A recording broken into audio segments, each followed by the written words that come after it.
2020 Volta Prize has been postponed 1 year due to the coronavirus pandemic. In anticipation of the upcoming exhibition, we are conducting virtual studio visits with each artist. I'm Hansen Mulford, curator at the Orlando Museum of Art.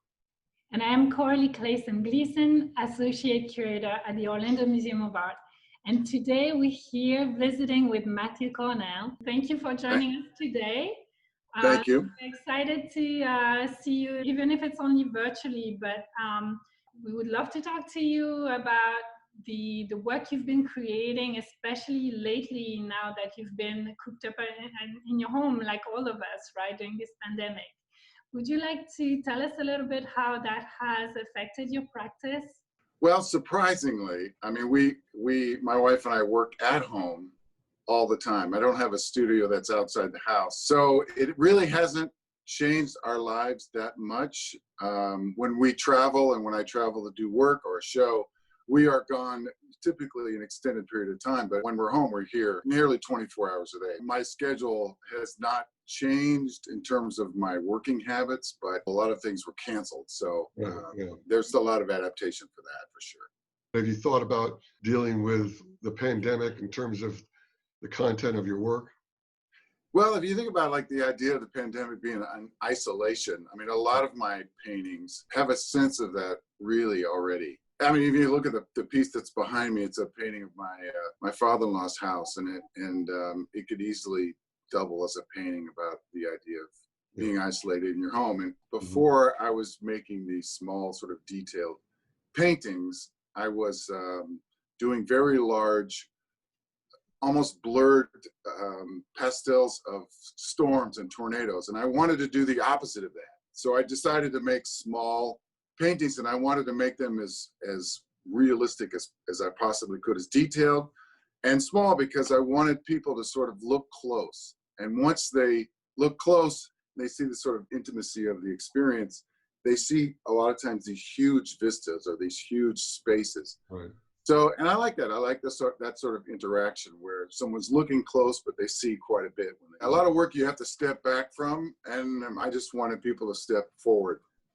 That feeling of intimacy as well, I think it's heightened in your work as well, because you're creating these portraits of homes, right? And a home is something very unique, private, and intimate. Would you like to explain a little bit about, those house portraits or those home portraits that you've been creating along the years? That's about a 12-year journey. We moved around a lot when I was a child, and so I didn't really have a sense of where home was. And so I started painting neighborhoods. I started painting houses. And after my parents died, I wanted to go back and revisit all the places that I'd lived growing up, all the homes. There was 13 houses I lived in growing up. We spent a year traveling, finding all of these places, and I did an entire show called Pilgrimage about the idea of that. And I also painted the homes my parents grew up in. My wife grew up in a single house, and my father grew up on a farm in Kentucky, and my mother grew up, there were 9 of them, in a little house in Montana. And so I wanted to revisit all these places and sort of reconnect to my past, and in a way, honoring them by painting, their childhood homes. There's something very significant about maybe the light or the time of day you paint in those portraits, right? I like the twilight. It's this sort of time in between.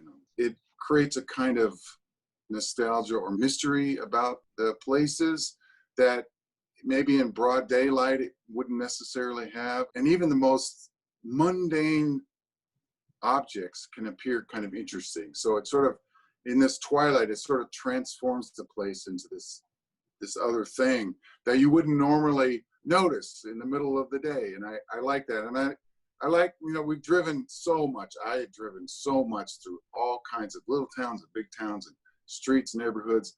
And I've always imagined the idea with the houses lit up, the lives that people are living in those homes. And even if I never meet them, and I can also imagine myself, if I lived in this house, what would my life be like in this house? And that's part of what it is sort of this implied life. I think I remember you once mentioning that if you paint a single car, that car is, in a sense, it's you.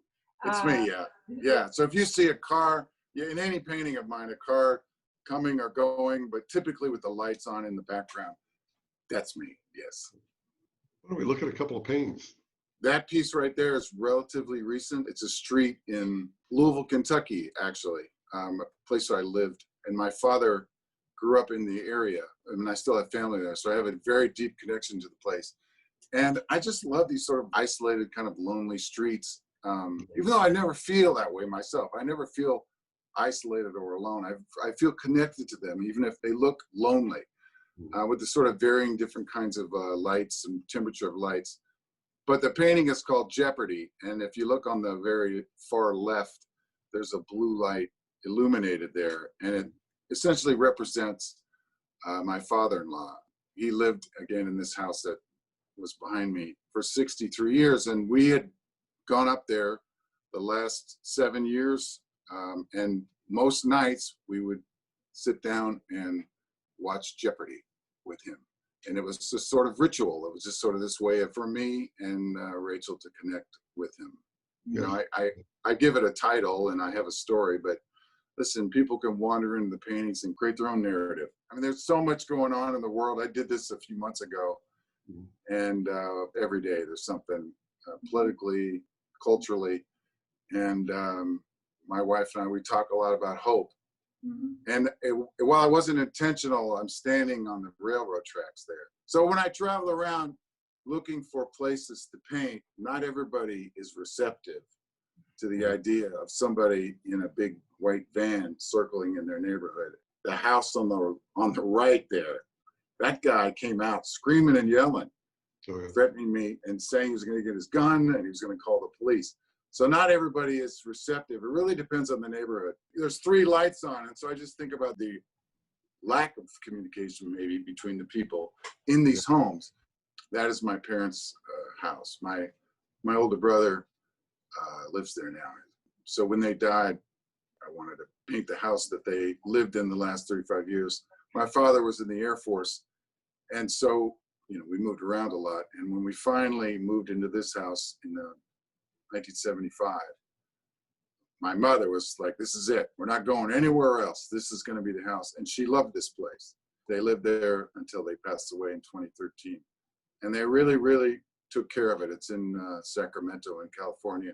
And that's my father's truck. My father was a working man, one of the hardest working guys I've ever met. And that truck was his life in a way. He used that truck to do everything. He could fix anything. And I wanted to put that in the painting. So this is a recent piece. It's actually in a gallery in Massachusetts. And it's in South Carolina. I called it Witness because we have so many hurricanes. And for me, I thought about it as somebody waiting for the storm to arrive. So they sort of witness to this oncoming event. It is so nondescript and ordinary. I just wonder what made you stop there to want to paint that. A lot of times I'm attracted to the ordinary because you can take something that normally, again, like in the daytime or whatever, that you just pass by, you would never look twice. And you can sort of elevate it into this larger than life thing, especially maybe when you isolate it like this. There's a light on in the house that is sort of emphasized.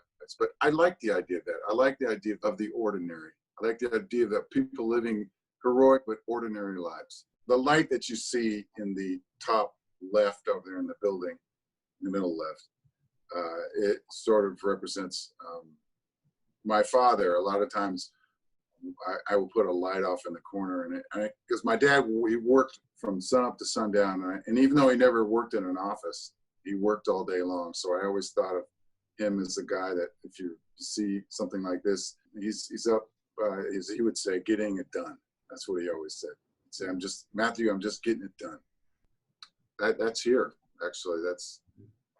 That's out Colonial on 50, headed towards the coast.